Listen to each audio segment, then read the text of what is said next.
기근을 피해서 애굽으로 내려갔던 아브라함, 오늘 말씀 앞부분의 내용인데요. 이 아브라함은 그곳에서 아내 사라까지 빼앗길 뻔했어요. 그렇지만 하나님의 전적인 개입으로 이제 위기를 모면하게 되었죠.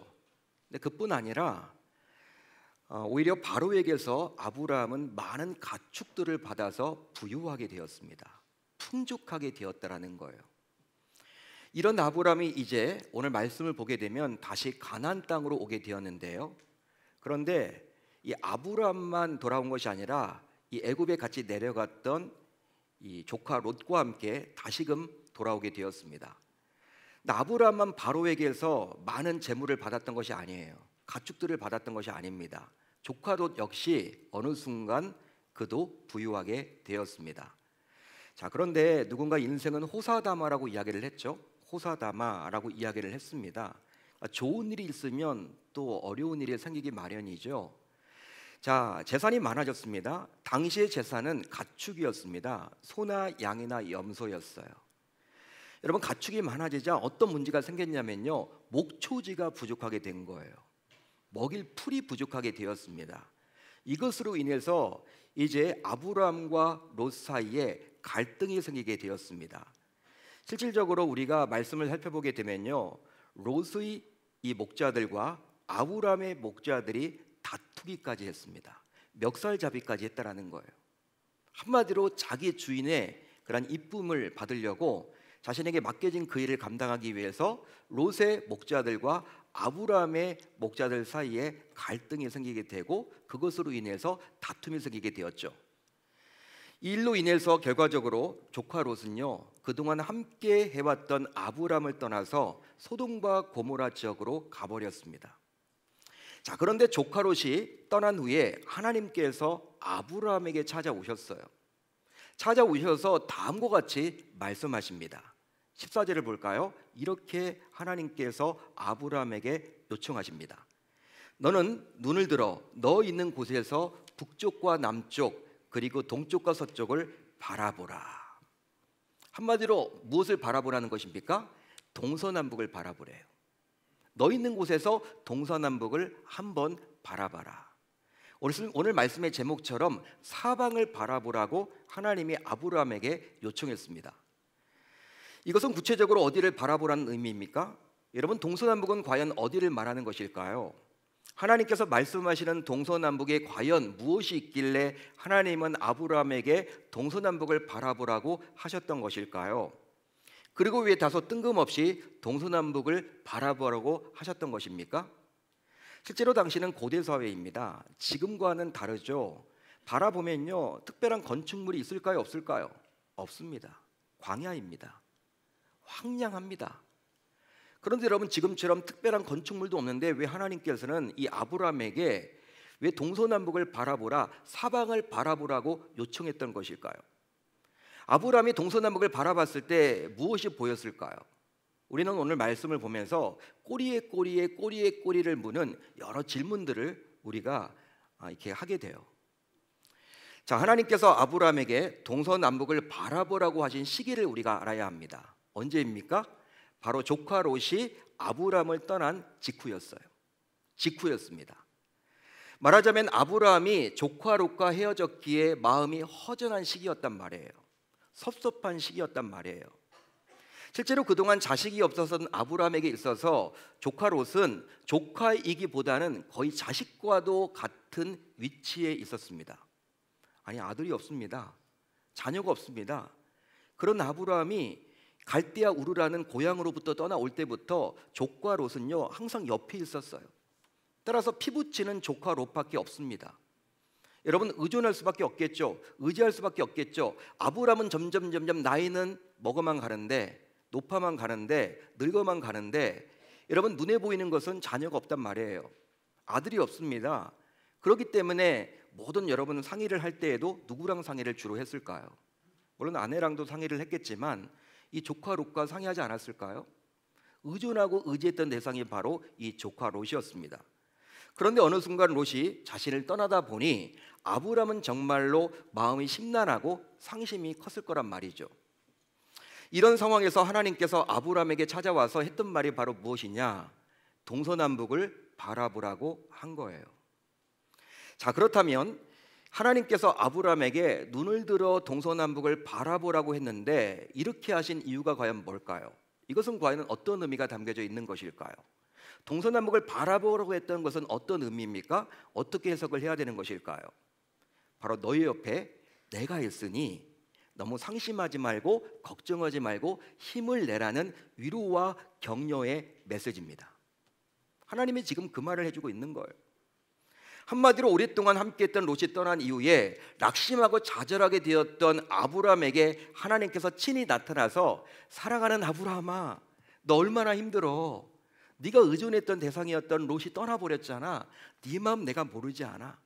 롯이 없어서 롯이 떠났기에 지금 굉장히 힘들고 어렵지. 지금 낙심해 있지, 낙담해 있지, 좌절해 있지, 어떻게 살아가야 할지 앞이 보이지 않지. 그렇지만 너무 걱정하지 마.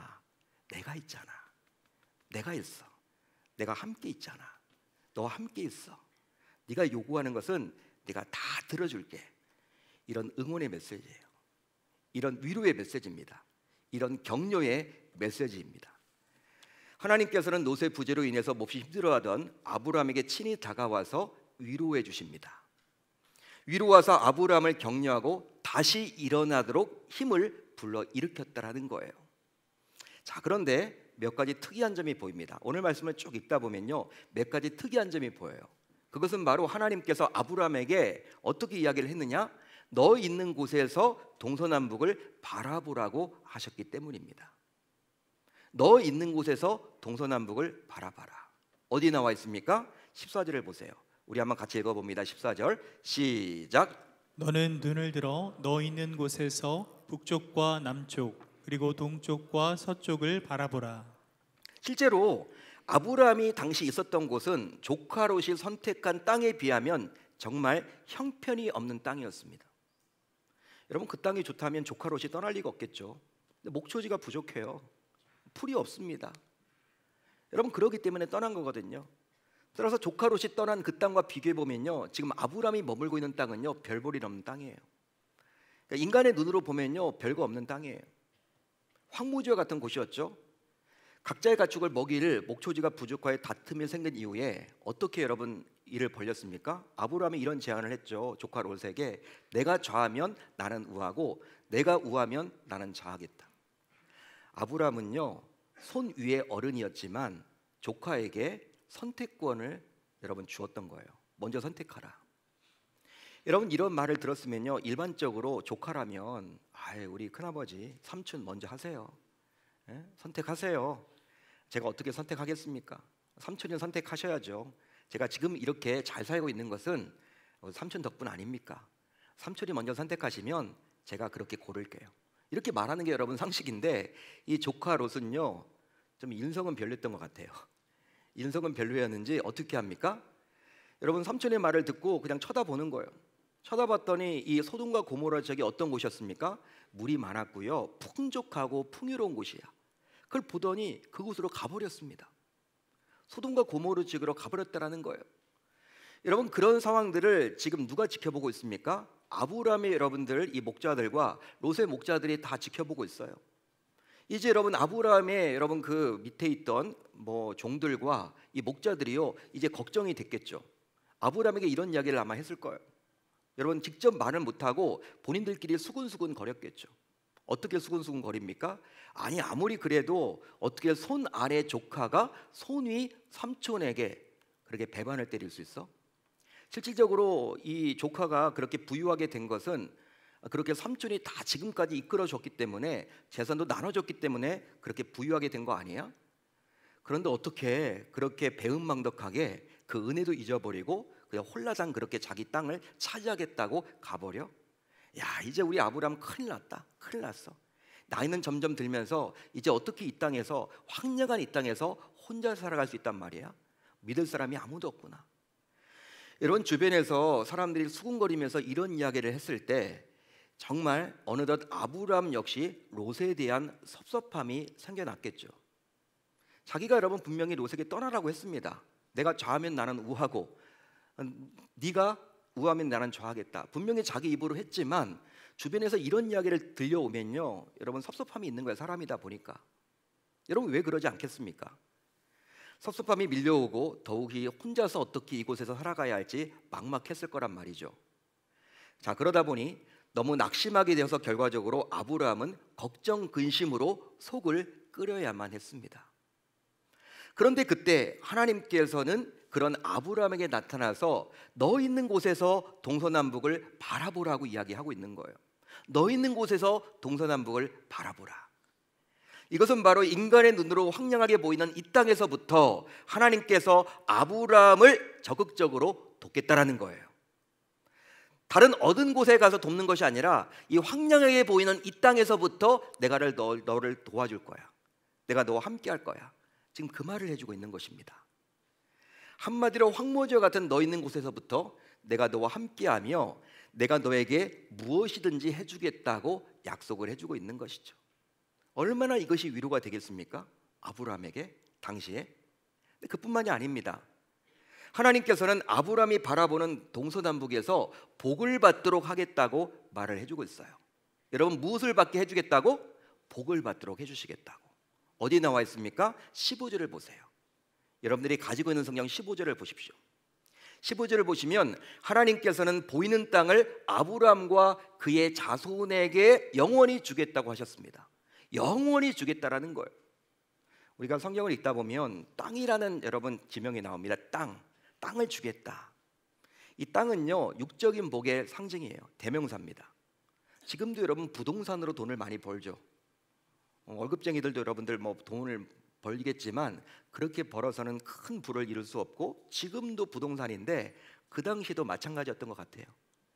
고대 사회에서 여러분 이 땅의 개념은 무엇이냐면 육적인 복의 대명사입니다. 한마디로 재물을 말하는 거예요. 물론 아브라함은 애굽의 바로에 의해서 많은 가축을 받았기에 이미 거부의 반열에 올랐습니다.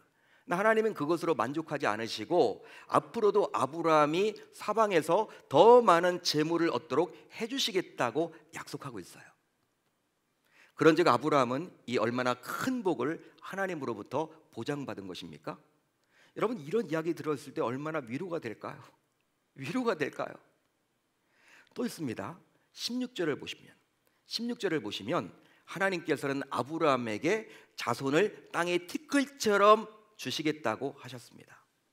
땅의 티끌과 같이 많이 주시겠다. 더군다나 사람이 땅의 티끌을 능히 셀 수 있을진데 내 자손도 세리라 라고 말씀하사 땅의 티끌을 셀 수 있는 사람이 있다면 내 자손도 셀 수 있을 것이라고 말을 해주고 있어요. 여러분 한번 여러분들에게 질문을 던지겠습니다. 땅의 티끌, 먼지를 셀 수 있는 사람이 있을까요? 먼지를 셀 수 있다. 있을까요? 없습니다. 따라서 이 말은 어떻게 해석을 해야 되냐면 먼지를 셀 수 있는 사람이 없듯이 아브라함에게 지금 어떤 이야기를 하고 계시냐면 하나님이 내 후손과 내 자손이 셀 수 없을 정도로 많아질 것이다. 그 말이에요. 실제 여러분 이것이 일어났죠. 저 여러분들 모두 아브라함의 자손들 아닙니까? 영적으로 아브라함들 자손들 아닌가요? 여러분 얼마나 예수 믿는 사람들이 많습니까? 하나님 믿는 사람들이 얼마나 많습니까?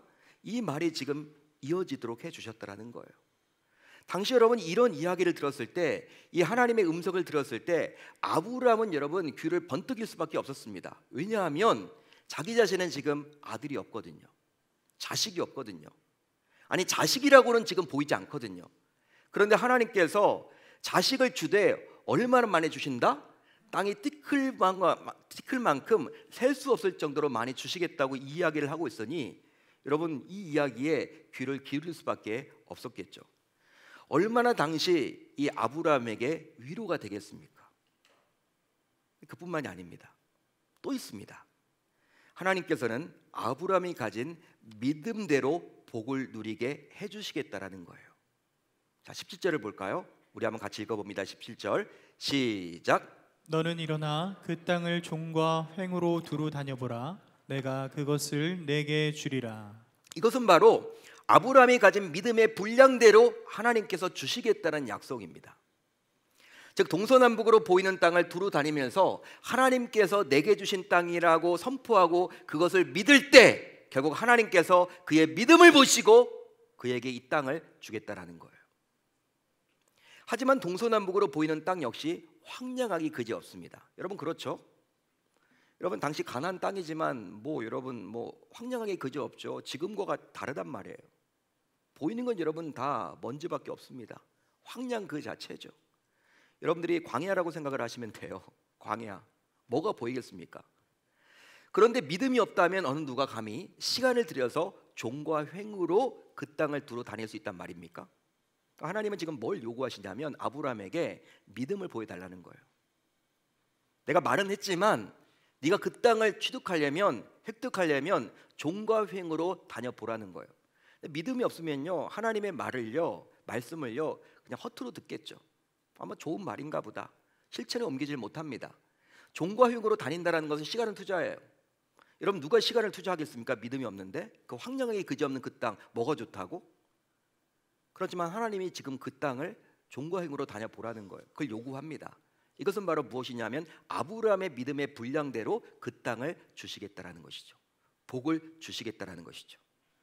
그런즉 하나님께서는 아브라함이 가진 믿음의 분량을 보시고 아브라함에게 주시겠다고 약속했던 거예요. 여러분 이 얼마나 위로가 되겠습니까? 아브라함에게.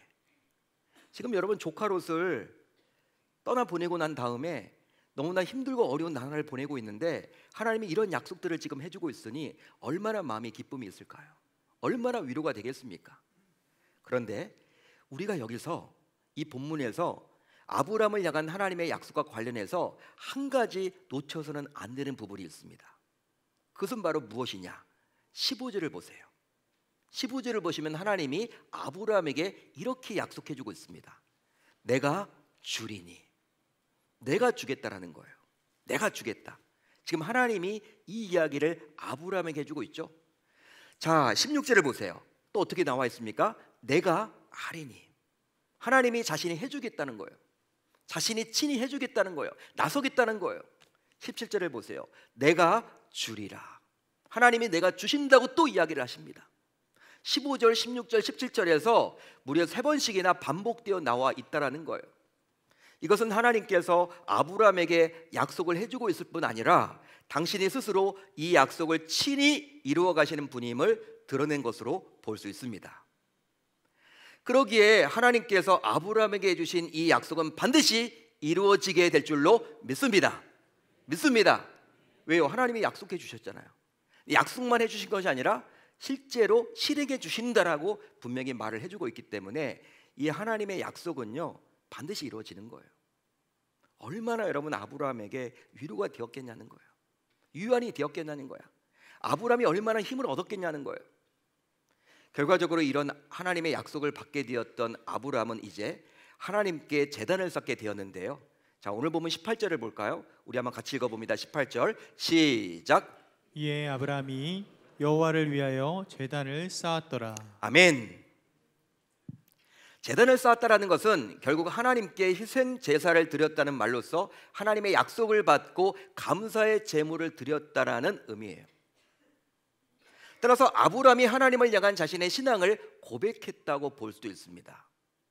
자신의 신앙을 예배를 통해서 드러낸 거예요. 한마디로 하나님의 약속으로 위로를 받게 된 아브라함은 결과적으로 믿음으로 복을 받아 누리겠다며 하나님께 예배를 드려서 자신의 신앙을 고백했습니다. 할렐루야, 할렐루야. 그런즉 아브라함처럼 복의 사람은 예배를 멈추지 않습니다. 복의 사람은 예배를 지속합니다.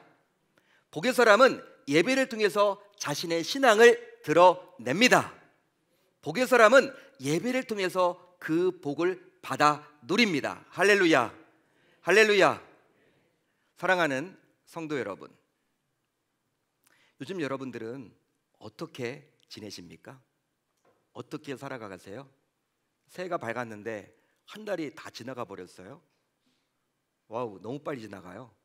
1월 네 번째 주일입니다. 이번 주에는요 1월을 잘 마무리하고 우리가 2월을 준비해야 할 중요한 시점이에요.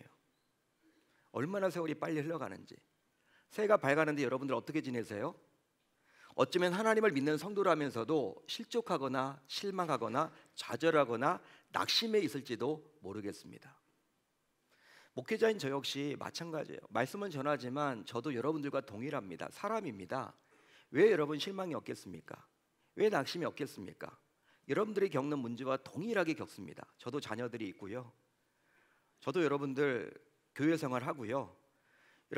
여러분들은 평신도로 이렇게 앉아 계시지만 저는 또 말씀을 전하는 위치에 있기 때문에 여러분 이 담임 목사의 부담감 여러분 이루 말할 수도 없죠. 어떨 때는 오해받을 때도 있고 여러분 누구에게 말도 못하고 끙끙 앓다가 하나님께 여러분 기도로 풀 수밖에 없는 위치에 있을 때도 놓여 있습니다. 여러분들도 마찬가지일 거예요. 여러분 이렇게 우리는 목회자를 비롯해서 평신도인 여러분들 모두 예수를 믿는데도 불구하고 이렇게 낙심해 있거나 실망해 있거나 좌절할 수밖에 없는 이유가 과연 뭘까? 그것은 바로 우리가 살아가는 삶이 여러 다양한 문제로 인해서 너무나도 빡빡하고 우리를 힘들게 하기 때문이죠. 자, 그러다 보니 예배를 드리면서도 마음이 허전하고 상심이 커서 그 결과 너무나도 몸과 마음이 지쳐 있을지도 모르겠어요. 한마디로 다양한 문제로 인한 고민과 염려로 그 무엇도 하고 싶지 않을지도 모르겠습니다. 어쩌면 이 자리에 나와서 지금 예배를 드리면서도 죽고 싶은 심정으로 앉아 계시는 분들도 계실지 모르겠어요.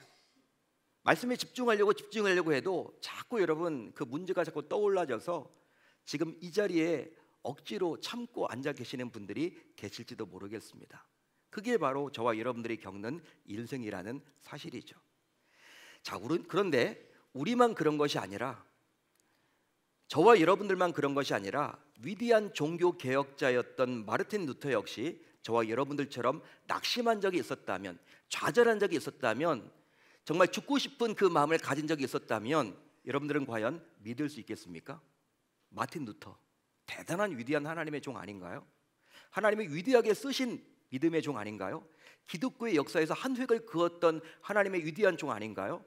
그런 그도 저와 여러분들과 다를 바가 없이 죽고 싶었던 적이 있었다라는 것을 여러분들이 안다면 믿을 수 있겠냐는 거예요. 마틴 루터는요, 로마 교회에 대항해서 1517년 95개조 조항의 반박문을 비텐베르크 교회 정문에 부착했습니다. 여러분 마틴 루터 전기를 보게 되면요, 그가 종교 개혁을 하려고 붙인 게 아닙니다. 여러분 성경을 보니까 로마 교회가 지금 너무나 변질돼 있어. 자기가 사랑하는 교황과 자기가 사랑하는 로마 교회가 자기가 신부인데 이 말씀대로 가지 않다 보니까 너무나 답답한 마음으로 용기를 내어서 95개의 조항의 반박문, 질문을 여러분 이렇게 대자보처럼 붙여놓은 거예요. 그것으로 인해서 어떤 일이 벌어졌을까요? 종교개혁 불씨가 확 올라갔죠. 여러분 곳곳에서 여러분 종교개혁이 일어났습니다. 여러분 그 결과 이 로마 교회는요, 이 마르틴 루터를 잡아 죽이려고 합니다. 왜? 마르틴 루터의 입만 막으면, 그만 죽여버리면 자신들이 여러분 기득권을 유지할 수 있기 때문에 당시 여러분 로마 교회는요, 이 마르틴 루터를 어떻게 해서든지 죽여버리려고 하는 거예요. 협박도 하고 죽여버리려고 여러분들 여러 여론도 조장을 하고 여러분 그런 상황이었어요. 그러다 보니까 얼마나 위축이 되었겠냐는 거예요. 여러분 마르틴 루터가 여러분 얼마나 위축이 되었냐면요, 방 안에서 여러분 나가질 않습니다. 방 안에서 나가질 않아요. 두려운 거예요. 여러분 한마디로 낙심이 온 거예요. 여러분 집 밖으로 나갔다가 납치당해서 죽어버리면 어떡할까? 이런 여러분 그런 여러 가지 어려움 때문에 집안에 여러분 나가질 못했습니다. 여러분 그렇게 한참 있는데 그의 아내가 아무런 말도 없이, 이 마틴 루터의 아내가 아무런 말도 하지 않은 채 검은 상복을 입고 루터 앞에 등장합니다. 나타납니다. 루터는 깜짝 놀라요. 아니 여보, 누가 죽었어? 어떻게 이렇게 검은 상복을 입고 있죠? 누가 죽었어요? 혹시 우리 가족 가운데 우리가 가야 되는 그런 가정들이 있나요? 이렇게 물었어요. 그랬더니 이 마틴 루터의 아내가 어떻게 대답을 했냐면 하나님이 죽었습니다. 하나님이 죽었습니다. 이 이야기를 하는 거예요. 여러분 루터가 황당하잖아요. 어떻게 하나님이 죽냐고. 아니 여보, 당신은 사모가 맞냐고. 불경스럽게 어떻게 하나님이 죽었다고 그렇게 말을 할 수 있느냐. 막 야단을 칩니다. 야단을 쳤어요. 질책을 합니다. 아니 당신이 그래도 사모 맞냐고. 어떻게 하나님이 죽냐고. 너무 불경스러운 얘기 하지 말라고. 그러자 이 아내가 어떤 말을 했느냐, 아주 유명한 말을 했는데 바로 다음 것 같아요. 아니, 하나님이 죽지 않고서야 어떻게 하나님을 위해서 일한다는 당신이 그렇게 낙심해 있고 좌절해 있고 낙담해 있습니까? 당신이 이렇게 낙심하고 있는 이 모습을 바라보니 하나님은 계시지 않는 것 같습니다. 하나님은 죽은 것이 틀림없습니다. 이런 유명한 말을 남겼다라는 거예요. 그 말을 통해서 이 마틴 루터는요, 정신을 번쩍 차리고 힘을 얻었다라는 이야기가 나옵니다. 결국 루터는 종교개혁의 불씨를 붙였지만 그 결과 감당하기 힘든 로마 교회의 핍박과 박해를 당해서 낙심하게 되었을 때 아내 카타리나는 이런 상징적 행동으로 루터가 실현해서 일어나도록 격려했던 거예요. 그런데 성도인 우리 역시 지금 낙심하고 있다면, 지금 좌절하고 있다면, 지금 낙담하고 있다면 일어서야 할 줄로 믿습니다. 바로 기운을 내야 나도 살고요, 하나님께서 준비한 복도 받아 누릴 수 있기 때문이에요. 따라서 이제 우리 모두 동서남북을 바라봅시다. 또 하나님께서 준비한 인들을 꿈꾸어 봅시다. 그리할 때 하나님께서는 나를 위하여 모든 것을 이루어 주십니다. 할렐루야, 할렐루야. 실제로 독생자까지 내어주신 하나님께서 우리를 위해서 무엇을 내주지 않을 리가 있겠습니까? 다 주시는 분이죠. 그러므로 이제 우리 모두 나에게 복 주시는 하나님의 계심을 믿어 봅시다.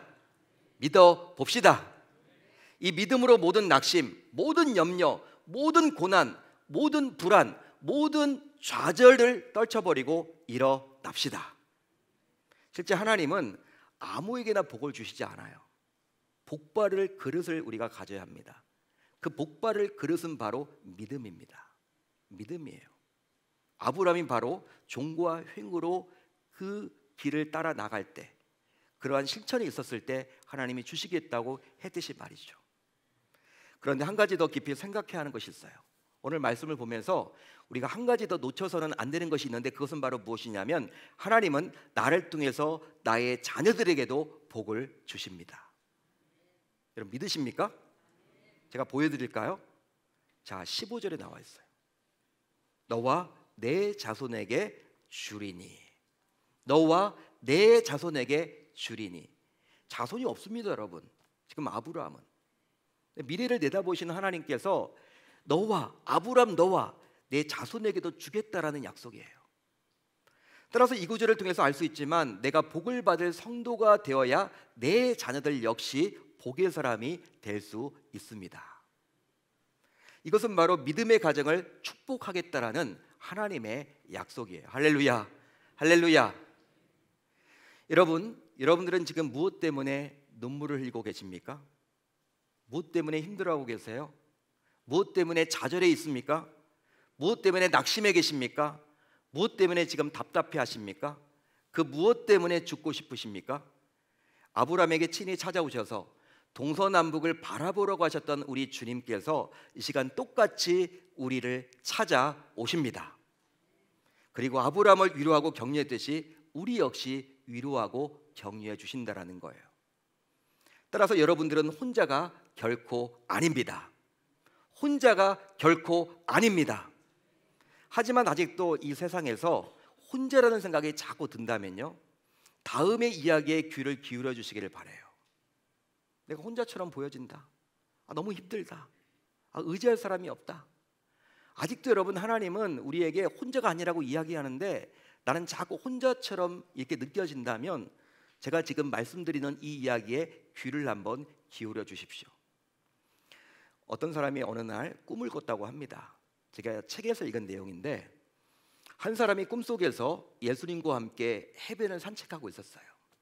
자, 그런데 예수님과 지금 해변을 산책하고 있는데 하늘 저편에서는 그가 지금까지 살아온 삶의 모든 장면이 영화처럼 상영되었습니다. 상영되었어요. 각각의 장면마다 모래 위에 두 줄의 발자국이 새겨져 있는 거예요. 하나는 자신의 발자국, 하나는 누구의 발자국입니까? 예수님의 발자국. 자, 그런데 마지막 장면이 펼쳐지고 있을 즈음에 그런 발자국이 한 줄밖에 없음을 알게 되었고, 그때가 자기 인생 가운데 가장 힘들고 죽고 싶을 만큼 어렵고 힘든 좌절의 나날이었음을 알게 되었어요. 이 사람이 예수님께 따져 묻습니다. 아니 예수님, 항상 내 옆에 계신다고, 항상 나와 함께 하신다고 그렇게 이야기하셨는데 내가 가장 힘들고 어려울 때 왜 발자국이 하나입니까? 우리 예수님은 그때 어디가 계셨죠? 너무 실망입니다. 예수님 너무하십니다. 나는 정말 죽고 싶어서 힘들고 어려운 나라를 겨우 버텼는데 그 좌절되는 상황, 그거 아시면서도 왜 나를 떠나 계셨습니까? 그때 당신은 어디 계셨습니까? 막 따져 묻습니다. 불평불만을 합니다. 예수님은요, 이 사람이 한창 불평불만을 했던 그 이야기를 다 듣고 난 다음에 다음과 같이 이야기를 했어요. 사랑하는 아이야, 사랑하는 애야, 나는 너를 떠난 적이 없어. 너와 계속 함께했어. 지금 너와 함께했듯이 네가 태어나는 그 순간부터 너와 함께했어. 네가 가장 힘든 거 내가 모르지 않아. 네가 죽고 싶었던 거 내가 모르지 않아. 네가 좌절의 나날을 통해서 눈물을 흘리면서 잠을 이루지 못했던 거 내가 모르지 않아. 네가 힘들었을 때 너 너무나 힘들었기에 내가 너를 업고 다니느라, 업고 있느라 발자국이 하나밖에 없는 거야. 그 발자국, 그 하나밖에 없는 발자국은 너의 발자국이 아니라 나의 발자국이야. 내가 너를 업고 있었어. 너 혼자가 아니야. 여러분 어떻습니까? 그렇습니다. 성도인 저와 여러분들은 종종 고난의 때, 낙심의 때, 좌절할 때, 죽고 싶을 만큼 힘들고 어려울 때 정말 혼자서 길을 걷는다라고 착각을 해요. 그렇지만 예수님께서는 우리가 혼자 걷도록 결단코 내버려 두지 않으십니다. 따라서 지금도 눈물을 흘리며 힘겨워하는 우리를 결단코 홀로 내버려 두지를 않는다라는 사실을 우리 모두 기억해야 할 줄로 믿습니다. 믿습니다. 자, 그렇다면 이제 우리 모두 어떻게 하면 좋을까요? 뭘 결단하고 돌아가시면 좋을까요? 1월을 마무리하면서 또 새로운 2월을 준비하면서 우리는 무엇을 붙들어야 할까요? 바로 하나님께서는 우리가 드리는 예배를 통해서 우리와 함께 하시고 우리에게 복 주심을 보여주시기에 금년 한 해 예배만큼은, 아니 2월 한 달 예배만큼은 반드시 귀하게 여기며 예배 목숨을 걸기로 다짐하고 결단을 한번 해봅시다. 그 결과 필요한 복이 있다면 예배를 통해서 받아 누려봅시다. 그 이유는 바로 하나님께서 모든 것을 정말로 우리에게 주실 수 있기 때문이죠. 따라서 힘들면 힘들수록 또 어려우면 어려울수록 예배는 아무런 도움이 되지 못한다라는 식으로 사탄 마귀는 자꾸 우리를 유혹하고 속삭이지만 그런 사탄 마귀의 속삭임과 유혹에 절대 빠져들지 마시고 오직 하나님께서 약속하신 그 모든 복을 예배를 통해서 받아 누려야 할 줄 우리 주님의 이름으로 축원합니다. 축원합니다. 2월 한 달 그렇게 한번 살아보겠다라고 다짐하고 결단하는 저와 여러분들이 다 되셨으면 좋겠습니다. 예배 나오실 때 그냥 의무감에서 매너리즘에서 빠져나오지 마시고 하나님께서 우리 가정에게, 아니 나에게, 우리 교회에게 어떤 말씀을 주실까 여러분들이 기대하는 마음을 가지고 나와 보시길 바라고, 그뿐만이 아니라 하나님께서 정말 우리 예배를 통해서 뭘 원하실지를 항상 여러분들이 고민하는 가운데 예배에 참석하셔서 하나님의 음성을 듣고 하나님의 말씀을 듣고 하나님의 뜻을 분별하며 나아가는 저와 여러분들이 다 되셨으면 좋겠습니다. 그리함으로 말미암아 아브라함이 힘들고 어려웠을 때 하나님이 찾아와셨던 그 위로의 메시지를 저와 여러분들 항상 간직해서 힘들고 어려움을 넉넉하게 이겨낼 수 있기를 우리 주님의 이름으로 축원합니다. 축원합니다.